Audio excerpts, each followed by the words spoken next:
अच्छा आयशा जी, एक सवाल का तो आपने आज मुझे बड़े ही तफ़सीलन जवाब देना है और इसको क्लियर करना है। मैं सुन के थक चुका हूँ।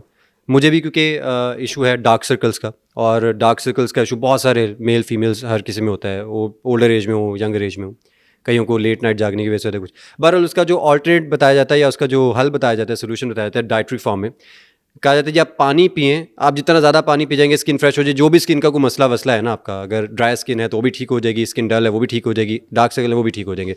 इसका कितना लिंक है पानी का?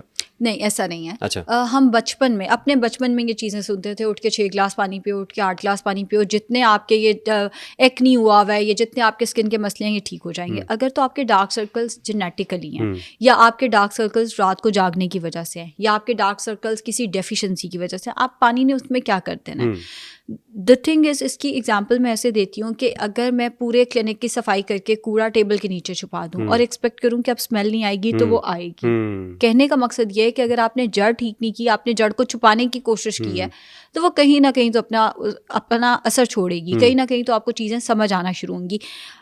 आप रूल आउट कराएं कि आपको ये प्रॉब्लम है क्यों। अगर तो ये जेनेटिक इश्यूज हैं तो उसमें फिर ट्रीटमेंट्स हो सकते हैं। मैं स्किन की डॉक्टर नहीं हूँ, मैं आपको ये नहीं बता सकती कि क्या ट्रीटमेंट्स हो सकते हैं, मगर जो मैंने होते देखे और सुने हैं वो PRP वगैरह कुछ कर देते हैं, वो जेनेटिक इश्यूज उससे बेहतर हो जाते हैं।